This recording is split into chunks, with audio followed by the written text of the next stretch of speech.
L'Église catholique fait mémoire de sainte Élodie et Nunilon et de sainte Salomé. Sainte Élodie et Nunilon. Élodie ou Alodie et sa sœur Nunilo ou Nunilon à Huesca en Espagne.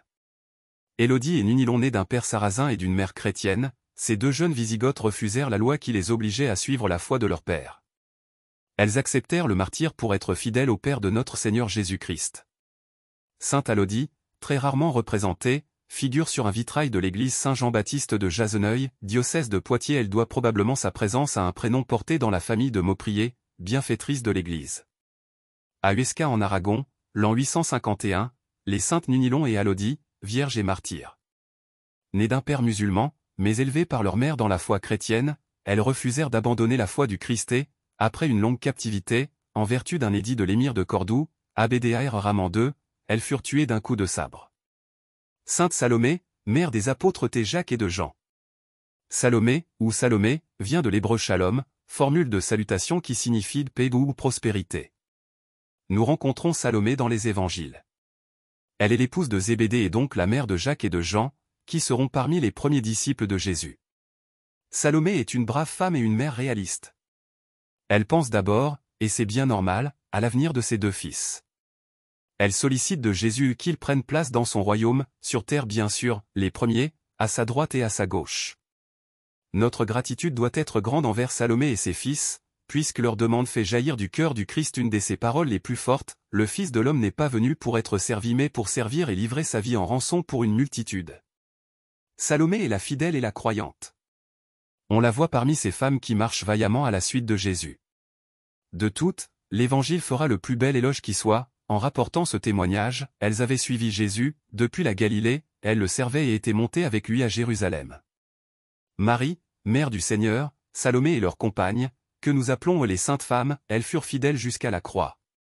Une légende, bien sympathique, rapporte que Salomé, Lazare, Marthe et Marie sa sœur, Marie de Magdala seraient venues porter l'Évangile jusque sur les bords de la Méditerranée, devenant les saintes Maries de la mer, toujours grandement vénérées par les gens du voyage.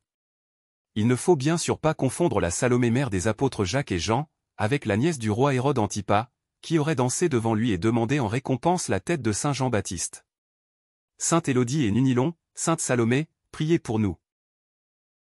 Évangile. À qui l'on a beaucoup donné, on demandera beaucoup. Alléluia. Alléluia. Veillez, tenez-vous prêts. C'est à l'heure où vous n'y penserez pas que le Fils de l'homme viendra. Alléluia. Évangile de Jésus-Christ selon saint Luc. En ce temps-là, Jésus disait à ses disciples: Vous le savez bien. Si le maître de maison avait su à quelle heure le voleur viendrait, il n'aurait pas laissé percer le mur de sa maison. Vous aussi, tenez-vous prêts. C'est à l'heure où vous n'y penserez pas que le Fils de l'homme viendra. Pierre dit alors: Seigneur, est-ce pour nous que tu dis cette parabole? Ou bien pour tous? Le Seigneur répondit: Que dire de l'intendant fidèle et sensé, à qui le maître confiera la charge de son personnel, pour distribuer, en temps voulu, la ration de nourriture? Heureux ce serviteur, que son maître, en arrivant, trouvera en train d'agir ainsi. Vraiment, je vous le déclare, il l'établira sur tous ses biens.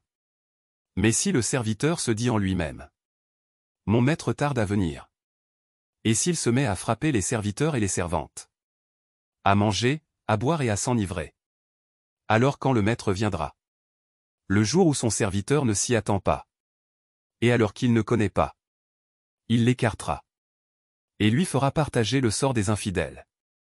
Le serviteur qui, connaissant la volonté de son maître, n'a rien préparé et n'a pas accompli cette volonté, recevra un grand nombre de coups.